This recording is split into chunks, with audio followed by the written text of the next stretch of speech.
Halo, apa kabar pemirsa? Jumpa lagi dalam tayangan informasi seputar Universitas Negeri Surabaya. Bersama saya Alfian Khairul.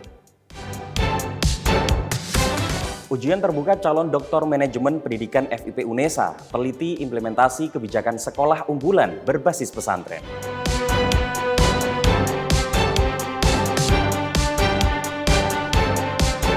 Sharing strategik GC Media by UNESA, kunjungi sejumlah kantor media mainstream nasional.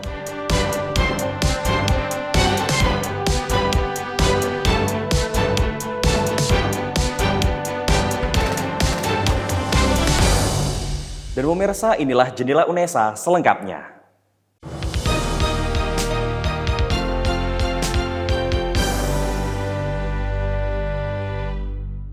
Sekolah unggulan berbasis pesantren membutuhkan formulasi untuk meningkatkan kualitas pendidikan agar menghasilkan lulusan unggul dalam IPTEX dan IMTAK.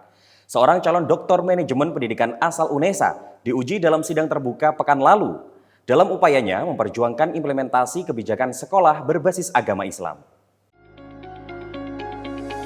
Tantangan dunia pendidikan yang semakin kompleks dan tuntutan dalam menghasilkan generasi unggul dalam IPTEX dan IMTAK membuat Afifah Samsyun Zulfikar SSMSI berusaha mencari solusi dalam penelitian doktoralnya.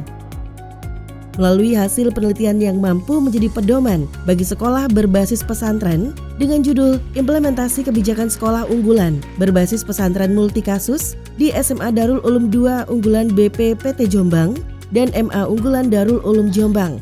Afifah mempertanggungjawabkan di depan 7 orang penguji dalam sidang terbuka doktoral.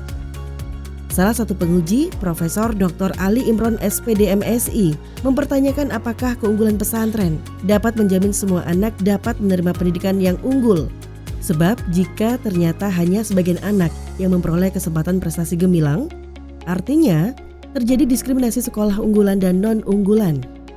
Tantangan dunia pesantren itu makin ke depan semakin berat karena memang harus bisa menjawab tuntutan zaman seperti teknologi, sains, kemudian apalagi dengan perkembangan komunikasi yang sedemikian maju sehingga anak-anak sudah bisa mengakses semua informasi dengan mudahnya di rumah saja. Nah, ini mudah-mudahan mereka tetap membutuhkan sekolah pesantren gitu karena mereka tetap harus tidak bisa semua diakses dengan internet, tapi mereka harus berinteraksi juga dengan semua elemen masyarakat. Dalam hal ini mereka akan berlatih dan meningkatkan kemampuan diri di pesantren. Sementara 6 penguji lain yaitu Profesor Dr. Sujarwanto MPD, Profesor Dr. Yatim Rianto MPD, Dr. Eni Rusminingsi MSI, Profesor Dr. Sujarwo MPD, dan Profesor Dr. Maria Veronica Rusminingsi MPD terus menggali informasi terkait penerapan kebijakan pendidikan di sekolah umum, pesantren, dan sekolah unggulan berbasis pesantren yang keberlangsungannya juga dipengaruhi oleh kondisi sosial politik dan ekonomi yang dinamis. Profesor Dr. Sujarwanto MPD meyakini riset yang dilakukan oleh Afifah dapat menjadi rekomendasi bagus untuk pengembangan sekolah. Ujian terbuka program doktor Fakultas Ilmu Pendidikan UNESA ini dilaksanakan di Auditorium Gedung O5 FIP Kampus UNESA Lidah Wetan pada 26 Juni 2023. Mahasiswa Prodi S3 Manajemen Pendidikan FIP UNESA sekaligus pengajar di SMA Darul Ulum II Unggulan BPPT Jombang tersebut optimis adanya sekolah unggulan berbasis pesantren akan mewujudkan umat Islam yang unggul dalam segi agama dan pengetahuan. Dari Surabaya, Irfan Ali dan Tambang Waskito melaporkan. Sejumlah mahasiswa dari berbagai perguruan tinggi di Indonesia beradu ide dan gagasan bisnis inovatif era Society 5.0. Beragam kreativitas ide bisnis menarik dipresentasikan dalam kegiatan yang diinisiasi oleh Unit Kegiatan Mahasiswa Kewirausahaan UNESA tersebut.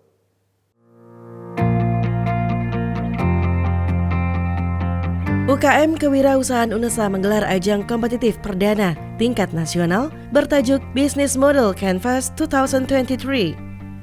Kegiatan hasil kerjasama UNESA dengan HIPMI PT Surabaya ini diikuti 100 lebih kelompok dari seluruh perguruan tinggi di Indonesia dengan beranggotakan 2 hingga 3 orang.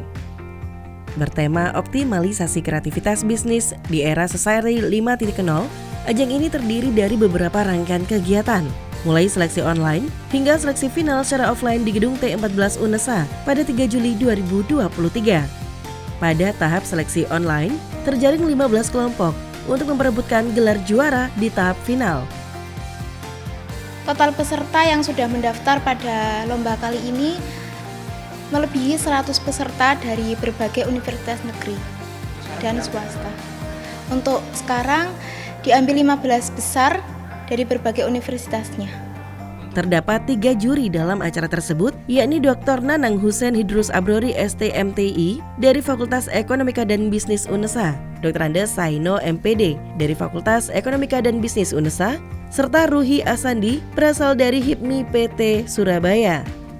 Para juri menilai ide yang digagas oleh peserta cukup menarik dan brilian, sehingga diperlukan pendampingan lebih lanjut untuk mengoptimalkan ide tersebut.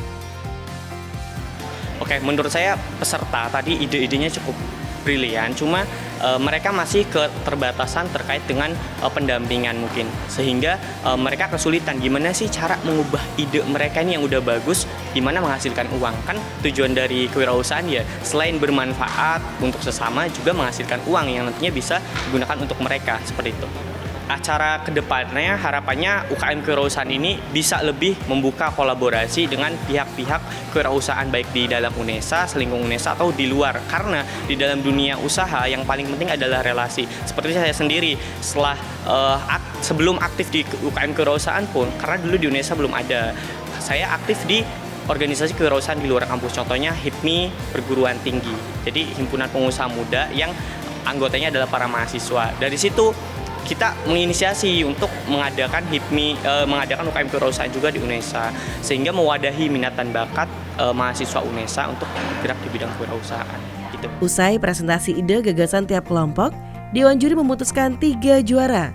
Juara 1 berhasil dimenangkan oleh tim Oyi Gupi Farm dari Universitas Negeri Surabaya dengan judul Karya Buddha, Budidaya Udang Faname. Sedangkan untuk juara 2 dari Universitas Negeri Brawijaya dan juara 3 dari Universitas Negeri Malang. Ini adalah kerajinan di bidang industri kreatif dan kami membuat dari bioepoxy resin, di mana ini terbuat dari ekstrak minyak biji dan juga ekstrak minyak kacang kedelai. Jadi ramah lingkungan dan sehat ya. Kemeriahan acara ini memantik semangat para panitia untuk melanjutkan acara serupa. Hal ini karena dapat menumbuhkan dampak positif bagi para mahasiswa, khususnya di bidang kewirausahaan. Dari Surabaya, Fatur Gigin dan Torik Isbah melaporkan. Perkembangan media kian hari semakin dinamis, didukung oleh laju perkembangan teknologi yang semakin canggih. Pengelolaan sebuah lembaga media dituntut agar dapat lebih adaptif.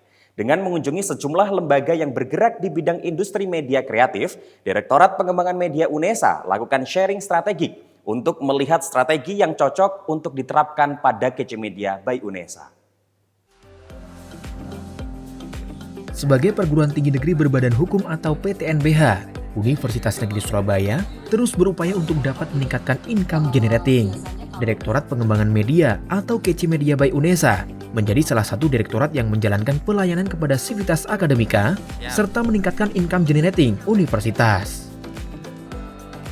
Pada kegiatan sharing strategi yang dilaksanakan mulai tanggal 2 hingga 5 Juli 2023 ini, tim KC Media mengunjungi beberapa media mainstream nasional, mulai dari stasiun televisi, radio, platform online, hingga industri startup. Sharing strategi berfokus pada diskusi strategi yang digunakan oleh media mainstream dan industri startup dalam meningkatkan produktivitas serta pengambilan keputusan. Harapan terhadap KC Media itu adalah kita akan bisa menjadi media yang mampu memberikan wadah bagi seluruh sivitas akademika, tapi juga bisa mengembangkan kreativitas dalam bermedia untuk semua sivitas, bukan hanya mahasiswa tapi juga dosen dan seluruh tendiknya dan stakeholder seperti teman-teman SMA yang ingin masuk ke UNESA. KC Media berkomitmen untuk menyajikan program-program baru sesuai kebutuhan sivitas akademika serta dapat meningkatkan income generating untuk Universitas Negeri Surabaya. Dari Jakarta, tim liputan KC Media melaporkan. Perkuat kearifan lokal guna cegah ancaman terhadap pengembangan sumber daya manusia. UNESA gelar kuliah tamu bersama utusan presiden dari Seychelles, sebuah negara kecil yang cukup maju dan berhasil menyelesaikan tantangan terkait sumber daya manusia. Memiliki kesamaan bentang alam seperti Indonesia, Seychelles merupakan negara kepulauan yang mencakup 115 pulau di Samudra Hindia. Negara kecil ini cukup maju dan mampu mengatasi tantangan-tantangan terkait pengembangan sumber daya melalui globalisasi, yakni eksplorasi budaya lokal ke tingkat internasional. Hal tersebut dapat dibuktikan melalui pendapatan per kapita penduduk yang mencapai $30.000. Bahkan, biaya pendidikan di sana dapat dikatakan gratis. The Envoy of President Seychelles for ASEAN, H.E. Nico Barito, hadir ke UNESA dalam rangka kerjasama internasional sebagai pembicara dalam kuliah tamu bertajuk Leveraging Legal Entity at the Global Level Through Innovative and Collaborative Partnership yang dilaksanakan di Auditorium Rektorat UNESA. Rencana daripada UNESA untuk go global itu adalah sesuatu ide yang sangat baik, ya, artinya sesuatu yang sangat wajar bahwa satu kampus punya cita-cita untuk go global. Nah, cuman yang saya sarankan dalam pandangan saya karena sudah di sana sini melihat perbandingan, ya dalam go global itu diangkatlah juga nilai-nilai lokal. Karena kalau kita ada nilai lokal, kita ada unggulan. Ya, kalau kita mau go global, kita juga mesti ada kompetensi lokal. Baru duduk bersama-sama sama kuatnya. Acara ini dilaksanakan guna mengembangkan kerjasama di perguruan tinggi secara profesional menuju UNESA PTNBH berskala internasional. Kegiatan ini menjadi bentuk antisipasi pencegahan ancaman terhadap pembangunan sumber daya manusia, termasuk dalam hal nilai-nilai budaya dan hilangnya identitas keindonesiaan di era global. Saya kira ini satu peluang ya untuk mengembangkan, melakukan eskalasi internasionalisasi melalui kerjasama. Dan kebetulan saya mengenal Pak Excellency Nico Barito ini sebagai orang yang cukup punya banyak networking di internasional. Maka saya undang untuk kita mendapatkan informasi lebih jauh bagaimana kita mengembangkan potensi-potensi yang dimiliki oleh Universitas Negeri Surabaya. Selain upaya globalisasi untuk meningkatkan kualitas sumber daya manusia, juga dibutuhkan kepribadian yang berkarakter. Dari Surabaya, Fatur Gigin dan Torik Al-Isbah melaporkan. Pemirsa, informasi tadi sekaligus menutup jendela UNESA kali ini. Jangan lupa kirimkan video informasi yang menarik di sekitar Anda melalui Citizen Journalism ke email redaksi.unesatv@unesa.ac.id. Dan untuk mentakhirkan informasi seputar UNESA, jangan lupa klik tombol subscribe, like, dan share video ini. Saya Alvin Hairur, tetap sehat dan sampai jumpa.